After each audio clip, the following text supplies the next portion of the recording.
Bueno, siguen los cambios. Inesperadamente ayer, cerca de las 8 de la noche, el vocero presidencial Alfredo Cochimarro anunció, como todos ustedes ya saben, la salida de Guillermo Moreno, que tendrá un exilio de lujo para él como agregado comercial en la Embajada Argentina en Italia, con el rango de ministro plenipotenciario. Esto ya se publicó hoy en el boletín oficial.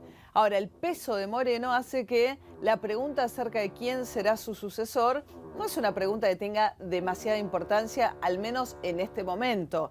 La primera noticia es: se va Moreno, y con él también hay que ver qué pasa con aquellas políticas que él impulsó a lo largo de todos estos años el supersecretario Guillermo Moreno, muchas de ellas basadas en la discrecionalidad. Era el reino del teléfono, ¿no? El gobierno a través del teléfono y la discrecionalidad.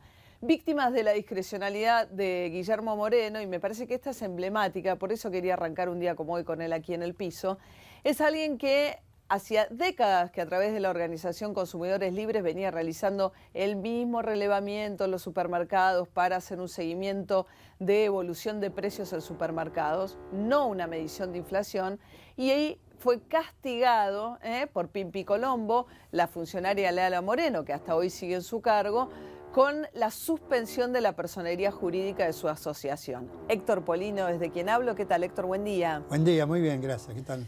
Bien, bueno, a mí me parece muy emblemático lo que pasó con Consumidores Libres, francamente, porque alegando información no veraz, ¿no? O que ustedes faltaban a la obligación de entregar información veraz, les suspendieron la personería jurídica. Es más, en la resolución dice presuntamente, tampoco afirman ni lo han podido comprobar. Vos sabés que es el único caso en el mundo que un gobierno, cualquiera sea el signo político, de derecha, de izquierda, liberal, conservador, socialdemócrata, que ha sancionado a una entidad de defensa de los consumidores. Al contrario, en todos los países del mundo las privilegian, le otorgan subsidios, porque llevan a cabo, en definitiva, una entidad supletoria y complementaria del Estado. Son tareas que tendrían que hacer los organismos del Estado y que no lo hacen, y lo tienen que hacer las entidades. Nosotros no solamente hacemos el relevamiento de precios, esa es una de las tantísimas. Nosotros hemos dado clases en las escuelas primarias, reunimos a la comunidad educativa y le informamos los derechos más elementales, porque queremos que los chicos, desde la más temprana edad, sepan cuáles son sus derechos y sepan defenderlos. Hemos dado cursos en centros de jubilados, porque los jubilados generalmente son los que van y hacen las compras también con la misma finalidad. Lo que pasa es que en este caso, claro, el hecho de que ustedes continuaran con estas mediciones, si bien no eran, insisto, mediciones que pretendieran ser medición de inflación, pues estaban midiendo los precios en un supermercado versus los precios de ese mismo supermercado al mes siguiente, ponía en evidencia la gran mentira del INDEC, que me parece que es el legado, uno de los legados más oscuros que deja la gestión de Moreno, ¿no? La manipulación de los índices del INDEC nos deja sin indicadores confiables. Exactamente, pero además, ¿por qué hacíamos esos relevamientos de precios? Pues no tenemos nada que hacer, nos sobra el tiempo, queremos lacerarnos. No, lo hacemos porque la Ley de Defensa del Consumidor, la Ley 24240, artículo 56, inciso G, dice, entre otras muchísimas tareas que nos encomienda la ley, hacer estadísticas de precios. Por eso es que la entidad tiene 20 años, hace más de 18, casi 19 años, cada 15 días venimos haciendo esta tarea. Ahora, ¿qué quieren? Que cumplamos con la ley por un lado y por otro lado que le mintamos a la sociedad, como miente, como muy bien decís, el INDEC desde hace 7 años.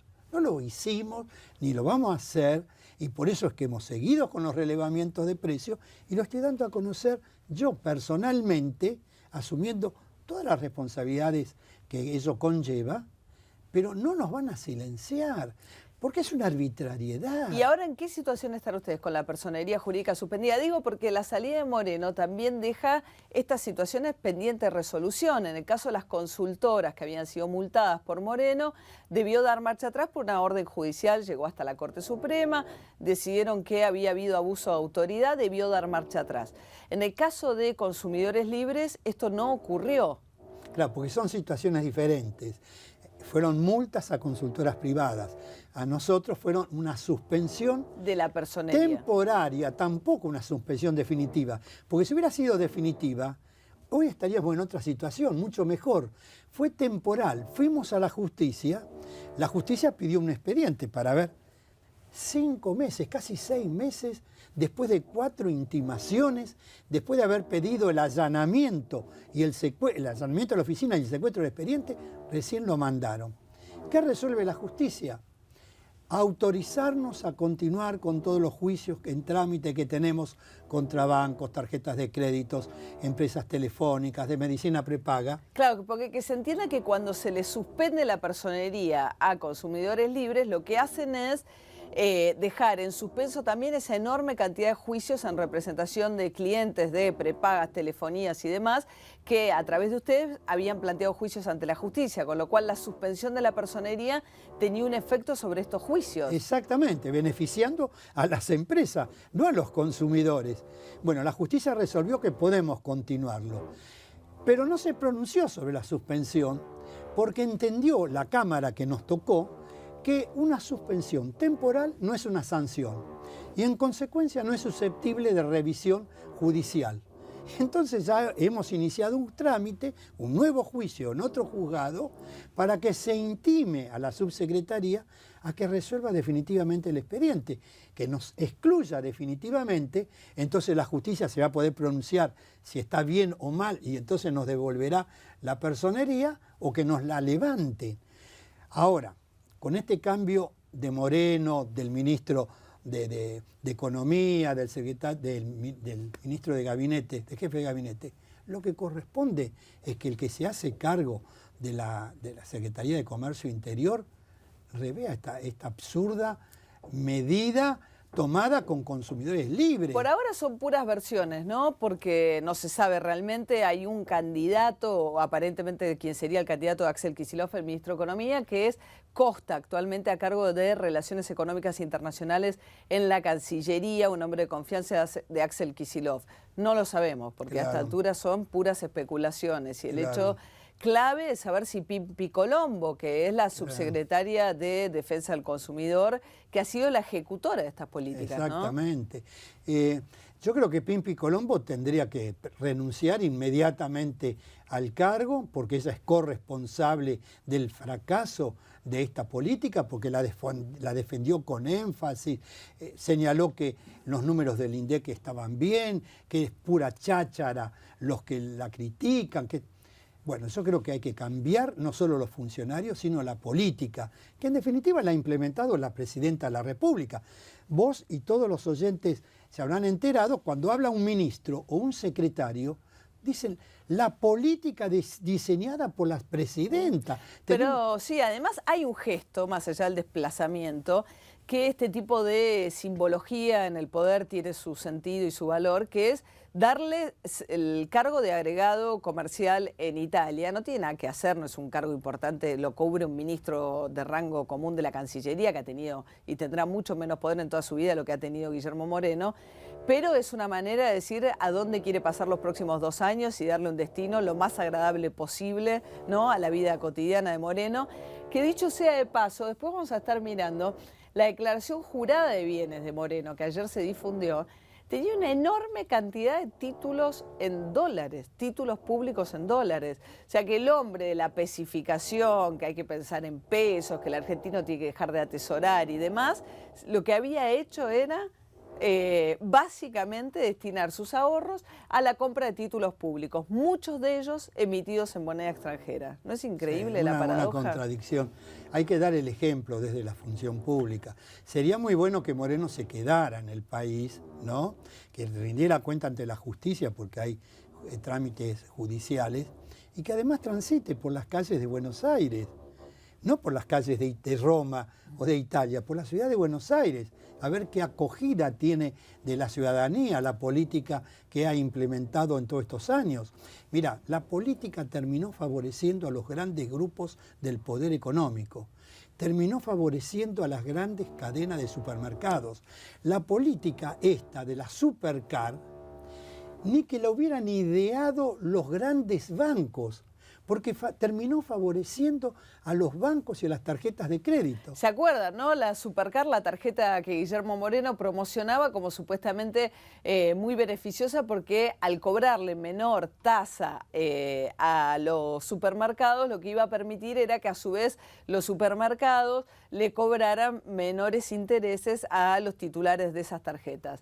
Al final la tarjeta tenía costos y una tasa tal que hizo que el interés se redujera a 300 personas. Después de todas las idas y venidas con la Supercar, se emitieron 300 Moreno Card. Pudiendo haber elegido la vía más fácil, porque esas comisiones surgen de la ley de tarjetas de crédito. Yo este tema lo conozco bien porque fui coautor de la ley que actualmente rige. Y la ley dice, entre otras cosas, que en las tarjetas de crédito pueden cobrar los bancos hasta el 3% de comisión y en las de débito hasta el 1,5%. ¿Qué había que hacer con un nuevo proyecto de ley que enviara el Ejecutivo? Modificar ese artículo y decir que donde dice hasta el 3%, que dijera hasta el 1,5%. Con crédito para equipararlo al débito. Es decir, yo cuando voy al supermercado o al autoservicio, pago 100 pesos, 3 pesos se los queda el supermercado, ¿no? Se los queda al banco. Los paga el supermercado al banco. Se les paga el supermercado al banco de comisión por esa transacción. Claro. Entonces lo que querían es que fuese cada 100 pesos, 1,5 pesos como es con las tarjetas de débito. Claro, y en las de débito de 1,5 bajarlo a 0,75, 0,50, lo que se quisiera. Y luego las comisiones que cobran los bancos por las compras hechas con tarjetas financiadas, 6 meses, 12 meses, etcétera, que en la ley habíamos puesto que la comisión, que no podía ser la tasa de interés más de un 25% de la tasa de interés que cobra el Banco de la Nación Argentina en sus operaciones de descuento, que Menem vetó ese artículo. Lo que había que haber hecho era restablecer ese artículo en la ley. Con una ley que se... No, porque hoy si uno se financia con las tarjetas de crédito es el peor negocio del mundo. Claro. Si te fijas bien, estás pagando por arriba de no sé cuánto anual. Mirá, entre el 40, 45 y en algunos casos, si introducís el seguro, llega hasta el 60%. Por financiarse, por eso de pagar el monto mínimo y financiar el resto con la tarjeta de crédito. Te conviene incluso sacar un crédito personal para pagar el saldo de la tarjeta. No hay que financiarse nunca con tarjeta. Y además hay otro negocio. A estos valores, ¿no? Claro, y además hay otro negocio. Cuando los supermercados publicitan ofertas y dicen el banco tal, si la tarjeta es del banco tal o tal, hay un tal descuento, ese banco le está pagando al supermercado que paga la publicidad una comisión.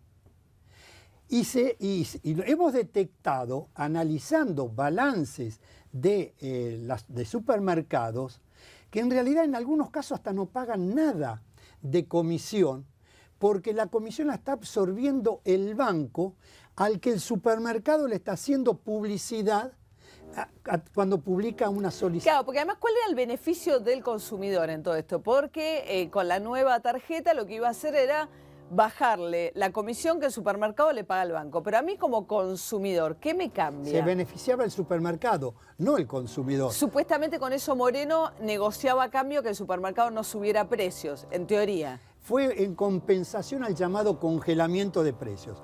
Ese esfuerzo, entre comillas, que las cadenas hicieron a partir del 1 de febrero, congelando 50.000... 500. No, primero eran 10.000 artículos. Sí. Después, a partir del 1 de junio, se descongelaron 9.500 y quedaron congelados 500. Entonces, era una compensación que el gobierno estaba haciendo a las cadenas por ese congelamiento de precios que llevaban a cabo durante esos meses. Pero el congelamiento duraba pocos meses y el beneficio después era de por vida. Igual no funcionó. Estamos hablando de otro los fracasos. Recordaba esta mañana también el que tiene que ver con los leasing, el acceso a la vivienda propia con créditos equivalentes al valor del alquiler. ¿No? Uno de los grandes dramas que hay, que es la falta de acceso de la clase media, por la cantidad de salarios que son necesarios para pagar un metro cuadrado, que es una relación que ha ido empeorando con el tiempo. y habían prometido Moreno que se iba a tener un crédito cuya cuota iba a ser equivalente al alquiler que estuviese pagando. No pasó nada. Pero claro, mira, el déficit habitacional es uno de los grandes problemas que tiene la Argentina, que se va incrementando con el transcurso del tiempo y cada vez más está alejado del bolsillo de los trabajadores que viven de un ingreso fijo. Eso fracasó rotundamente. Como fracasó la compra de automóviles, de heladeras, de distintas cosas que largaron al mercado. Ah, claro, sí. Después tuvimos carne para todos, pescado para todos, ¿no? Toda una publicidad. Recetas para hacer pan casero y no enfrentar el aumento del pan. Fracasaron todas. Y uno de los últimos fracasos fue la política en materia de combustibles. Vos recordarás cuando sacaron una resolución congelando el precio de los combustibles al 9 de abril. ¿Qué hicieron? Dividieron el país en 6 regiones. Una región, por ejemplo, provincia de Buenos Aires y ciudad de Buenos Aires. Otra región, por ejemplo, provincia de Santa Fe, Córdoba y La Pampa. ¿Qué dice la resolución?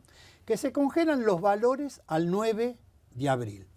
Entonces, el resto de las petroleras pueden elevar el precio de las naftas y del gasoil a aquel valor que en esa región estuviera más alto. Claro. Suponte que puso un precio tope, pero ese precio tope había muchas petroleras que estaban por debajo de esos topes. Claro. Entonces lo visualizaron como una señal verde para ir subiendo hasta llegar al número máximo, ¿no? Exacto. ¿Y sabes por qué lo hicieron? Y bueno, porque YPF. No, para perjudicar a la Shell. A la Shell. Para perjudicar a la Shell. No, y para que YPF pudiera aumentar los precios, porque YPF tenía combustible más barato en el mercado y Kicillof no quiso más tener combustible más barato que el resto, que sus competidoras en el mercado. ¿Y sabes lo que lograron? No, Kicillof, perdón, Galucho. ¿Y sabes lo que lograron? La Shell tiene el 17% del mercado de los combustibles. El YPF tiene el 50%. En un país normal, ¿cuál debía haber sido la política? Que la empresa estatal, que tiene el 50% del mercado, regulara los precios y obligara a las petroleras extranjeras que lo tenían más alto a que bajaran el precio de los combustibles para competir con la empresa estatal. ¿Cuál fue el efecto? Que la empresa estatal elevó el valor de los combustibles, al igual que las otras petroleras extranjeras, a los valores máximos que tenía en general la Shell en alguna estación de servicio dentro de esa región. Conclusión, del 9 de abril a la fecha, el precio de los combustibles subió promedio un 25%. Si uno analiza que en el precio total de los productos que consumimos, la influencia de los combustibles es en la estructura de costos de un 35%. ¿Y sabés por qué? Porque en un país que tiene la superficie territorial de la Argentina, que es casi la de un continente, y donde el 90% del transporte de carga se hace a través del camión, claro, la incidencia del precio de los combustibles en el precio final de los productos es de alrededor de un 35% promedio. Entonces, esta política de congelamiento a través de este criterio, congelando aquella estación de servicio que en algún lugar de la región estuviera más alto y todas las demás pudieran elevarlo, produjo este desbarajuste. Y esto ha incidido también en el aumento de los precios que estamos registrando en estos últimos días. Claro, claro. Bueno, Héctor Polino, todavía con la personería jurídica de Consumidores Libres suspendida, no hay que olvidarlo porque Moreno se ha ido, pero todavía queda su gente en el INDEC, las mediciones hay que modificarlas y hay que modificar algunas sanciones injustas como es la que pesa sobre Consumidores Libres. Gracias, Héctor Polino. No, gracias a vos, hasta pronto.